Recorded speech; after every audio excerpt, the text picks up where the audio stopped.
So friends, now we are going to learn about this types of, we have learned about those types of the solution. Now we will learn about the factors affecting the solution solubility. Like capacity of the solubility we know. Now but अगर हमें capacity पता है, लेकिन capacity के बाद में कौन कौन से फैक्टर्स है जो हमारी सॉल्युबिलिटी के अंदर हेल्प कर सकते हैं। अगर आपको कोई भी सॉल्यूशन प्रिपेयर करना है, कुछ भी आपके पास सॉल्यूट है, सॉल्वेंट है, उनको मिक्स करना है, बट कुछ भी डिफिकल्टीज आ रही है, तो वो डिफिकल्टीज कौन सी रहती है, यानी वो जो फैक्टर्स क्या क्या रहते हैं, जो उसके अंदर रोल, उनका क्या रोल होता है सॉल्युबिलिटी इंक्रीज करने के लिए, डिक्रीज करने के लिए। सो उसके लिए हम लोग अभी जो है ये फैक्टर्स जो भी है वो हम लोग चेक कर लेते हैं। सो फ्रेंड्स, इसमें फैक्टर्स काफ़ी ज़्यादा है, तो उसमें से हम वन बाय वन एक फैक्टर्स हम लोग चेक करेंगे। तो सबसे पहला फैक्टर जो आता है वो है nature of the solvent and the solute. Nature का मतलब होता है वो किस टाइप के है, उनका टाइप क्या है, जैसे उनकी जो कैरेक्टरिस्टिक्स है वो कैसी है, तो उनके हिसाब से हम ये वाला जो है फैक्टर है nature of the solvent and solute. So intermolecular force are like to be soluble. अभी इसमें क्या होता है ना, एक सिंपल सी बात है, like dissolve like, it is best set for the solution. इसका मतलब होता है कि जो जैसा है वो वैसे में जल्दी जाएगा। सिंपल एग्जांपल, लिक्विड है, वाटर, अगर दो वाटर को आप मिक्स कर दो इजीली डिजोल्व हो जाएगा, आपको पता भी नहीं चलेगा कहाँ कब डिजोल्व हो गया, क्योंकि दोनों ही वाटर है।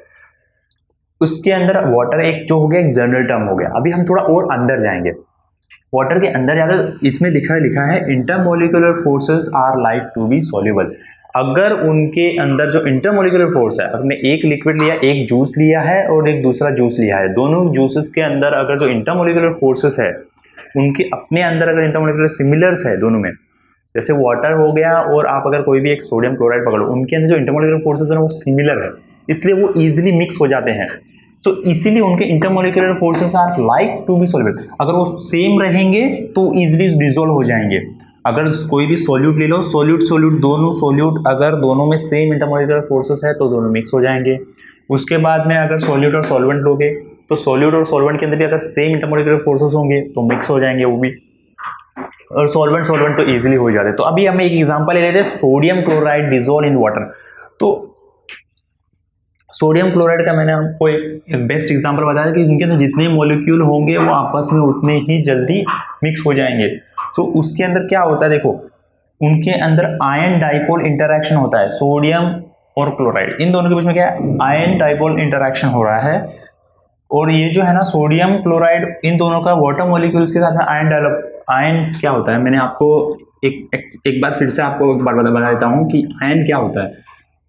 ये जो है ये एटम है और ये हमारा इलेक्ट्रॉन्स है, न्यूक्लियस। अभी यहाँ पर भी एक होगा, अगर समझ लीजिए मैं आप, ये वाला जो है हमारा इलेक्ट्रॉन हो गया सोडियम का, ठीक है, यहां पे आ गया क्लोराइड।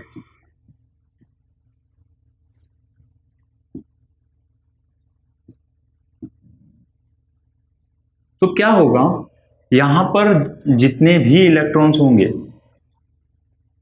अभी देखो यहां पर जो इलेक्ट्रॉन्स है वो बैलेंस है, यहां पे बैलेंस नहीं है।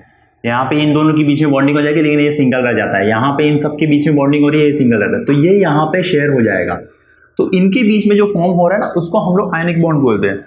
यहाँ पे क्या होता है ना, ये जो डाइपोल बॉन्ड जो बन रहा है, इनके बीच में जो बॉन्डिंग हो रही है उस सेम बॉन्डिंग जो होती है वाटर मॉलिक्यूल के साथ में बन के उनका हो जाता है, और hydrogen bonding between water molecule. जैसे ही इनके अंदर जो डाइपोल मूवमेंट जो है ना, इनके अंदर जो इलेक्ट्रॉन शेयर होकर जो बॉन्डिंग बन रही है, और यही जो बॉन्डिंग रहती है वाटर मॉलिक्यूल के अंदर भी रहती है, यानी हाइड्रोजन जो होता है यहाँ पे और यहाँ पे जो ऑक्सीजन रहता है, उनके बीच में भी सेम बॉन्डिंग होती है। इन दोनों के बीच में बॉन्डिंग सेम है, इसके लिए उनका जो सॉल्यूशन होता है वो इजीली बन जाता है। अभी ion ion interaction between sodium are comparable. So इसके अंदर क्या होता है ना, आयन आयन इंटरेक्शन है, इसके अंदर भी आयन आयन इंटरेक्शन है। इन दोनों का जो है ना एक जैसा है, और इसीलिए वो दोनों जो होता है इजीली सोल्यूबल हो जाते हैं। सेकंड, अगर हम लोग देखते हैं एग्जांपल मैं आपको बताना चाहूंगा, अगर आपने कभी ऑयल और वाटर उन दोनों को मिक्स किया होगा तो वो कभी मिक्स नहीं होंगे, they get separated, right. So reason behind that is because of because of the polar and non polar nature. Polar और नॉन पोलर नेचर जो होता है ना, दो टाइप के सॉल्यूशन होते हैं, दो टाइप के आपको सॉल्वेंट मिलेंगे, एक होगा पोलर होगा और दूसरा रहेगा नॉन पोलर। ये पोलर और नॉन पोलर का जो कनेक्शन है मैं आपको एक्सप्लेन कर देता हूं। इसके अंदर क्या होता है ना, पोलर सॉल्यूशन वो होते हैं जो आपके जो पॉजिटिवली उनके अंदर आयंस होते हैं, नेगेटिव आयंस होते हैं जो नॉन पोलर होते हैं। तो पोलर और नॉन पोलर का तो मिक्सिंग होना कभी कभी डिफिकल्ट हो जाता है। तो क्या होता है, जैसे आप एग्जांपल लेंगे, वाटर जो है वो हमारा पोलर है, पोलर इन नेचर है, और ऑयल जो होता है वो नॉन पोलर होता है।